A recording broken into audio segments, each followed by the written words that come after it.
Man is a rope stretched between animal and Ubermensch, a rope over an abyss. To live is to climb, to strain against gravity, to become more than the herd allows. Nietzsche wrote that what does not kill us makes us stronger, and he meant it as prophecy, not comfort. Every mountain worth reaching demands blood in the boots. Striving is not a burden we endure. It is the very shape of a life worth having. The soul that stops climbing has already begun to rot. So tell me, Taoist, when the river hits a boulder, does it truly yield, or does it simply lack the will to break through? The river does not lack will. The river has no need of will at all. It bends around the boulder and reaches the sea while the boulder still stands there, unmoved, alone. Laozi taught that the softest thing in the world overcomes the hardest thing in the world. Your climber grips the mountain and calls it greatness, but the mountain does not know he exists. Water asks nothing of the stone. It simply continues. Perhaps the abyss you fear crossing was never there. Perhaps it only appears when a man insists on building a rope instead of learning to walk the ground he is already standing on. Walking the ground. How small. The ground is where the herd grazes, content, chewing the same grass their fathers chewed. I do not want the sea that swallows every river into sameness. I want the peak where no one else has stood. Consider the sculptor who takes a raw block of marble and forces his will upon it, cutting away everything that is not David. That is not violence against the stone. That is meaning imposed on chaos. Your water has no shape of its own. It takes whatever container holds it. I would rather be the hammer than the vessel, the one who carves history rather than the one who merely fills whatever hole the world has dug for him. The hammer breaks eventually. Every hammer does. Zhuangzi told of a butcher whose blade stayed sharp for 19 years because he never forced it through bone. He found the natural spaces already in the joint and moved through them without resistance. Your sculptor exhausts himself fighting the marble. The Taoist butcher works with the grain of what already is, and his blade never dulls. This is not passivity. It is precision so complete it looks like ease. You call the vessel small because it takes shape from its container. I call it wise because it has stopped pretending it can shape the ocean by shouting at the waves. Ease. You keep circling back to ease as if exhaustion were the enemy. Exhaustion is proof of life. Zarathustra came down from his mountain not because the climb was easy, but because it nearly broke him, and in that breaking he found his teaching. Amor fati, I call it, the love of one's fate, wounds and all. Suffering is not an accident on the path to greatness. It is the forge itself. Take a blacksmith. He does not caress the iron into shape. He beats it, burns it, plunges it into cold water so it screams. Only then does it become a blade worth carrying into battle. The blacksmith you praise still bends to the nature of the iron. He cannot beat gold into steel or steel into water. His mastery is knowing the metal's own way and moving with it, not against it. This is T, the quiet power that comes from alignment rather than conquest. Your forge sounds like suffering worshipped for its own sake, pain mistaken for progress simply because it is loud. Laozi wrote of a swimmer who survived a violent waterfall not by fighting the current, but by entering it fully, letting his body move exactly as the water moved. He named no victory. He simply came out alive and whole. Alive and whole. Such a modest ambition. I do not want merely to survive the waterfall.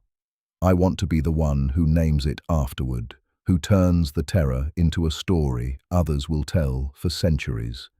This is the master's morality against the slave's. The slave calls humility a virtue because he lacks the strength to reach higher. The master calls it what it is, a leash he refuses to wear. Consider two men caught in the same storm. One prays it will pass quietly.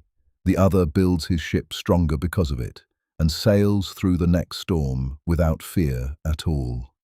Naming the storm does not tame it. It only feeds the namer's hunger to be remembered. The uncarved block, pu, has value precisely because it has not been forced into a shape that flatters its maker. Your stronger ship will meet a storm stronger still, because striving against nature only invites nature to answer with greater force. The farmer who irrigates gently, following the slope of his own land, feeds his village for generations. The farmer who dams the river to prove his strength eventually watches the dam break and the village drown. Wu Wei is not surrender. It is refusing to fight a battle that was never necessary. Necessary battles are exactly the ones the timid avoid calling necessary. You speak of dams breaking as if failure disproves the will, but failure is simply the price of attempting anything worth attempting. Eternal recurrence is my test, not yours. Ask yourself if you would live this exact life again, every storm and every drowning, infinitely, without complaint. I would. Because even my failures were mine, carved by my own hand, not drifted into by following a current I never chose. Your farmer following the slope did not choose the slope. He inherited it. I would rather choose my own flood than inherit someone else's gentle river. Choosing the flood is still choosing to fight the shape of the world as it already is. Ziran, naturalness, does not mean inheriting blindly. It means seeing clearly enough to know which battles are illusions dressed as destiny. The archer who empties his mind hits the target more often than the archer who grips the bow with desperate pride. This is recorded again and again by those who mastered the bow through stillness, not through force. Your eternal recurrence asks if you would repeat your suffering forever. I ask a quieter question. Why manufacture suffering at all when the Tao already offers a way through that requires no manufacturing whatsoever? Your weakest point is the uncarved block itself. You praise the pew as pure potential, yet potential that is never carved is potential that never becomes anything at all. A block of marble left untouched is not wisdom, it is waste.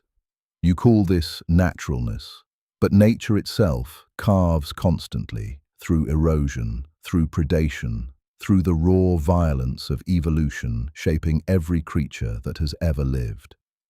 Your philosophy asks men to imitate a stillness that nature does not actually practice. Even your beloved river carves canyons over centuries. That is not passivity. That is striving so patient it fooled you into calling it peace. Your weakest point is amor fati married to the will to power because the two quietly contradict each other. You claim to love your fate completely, wounds and all, yet you spend every breath trying to overpower that same fate through conquest and self-assertion. If fate is truly loved, why does it need defeating? A man cannot claim to embrace the river while simultaneously building dams against it. Your Ubermensch is not someone who has accepted his nature. He is someone still at war with it, dressed in the language of acceptance. That is not amor fati. That is ambition wearing fate's clothing to look nobler than it is. The mountain and the river will never agree on what greatness means, and I no longer expect them to. I climb because stillness feels like death to me, and you flow because struggle feels like delusion to you. Perhaps that is the one honest agreement here. We are simply built from a different clay. I do not ask you to carry my hammer. I only ask that you stop pretending the river never shapes the stone it passes. Perhaps the disagreement was never about the river or the mountain at all, but about what each of us fears becoming. You fear stillness, the way I fear conquest. Both fears shape a philosophy in their own image. There is a quiet agreement buried here that neither of us wishes to live a life untouched, unmarked, unlived. We simply choose different rivers to be marked by. That much, at least, the Tao and the will to power can share without contradiction.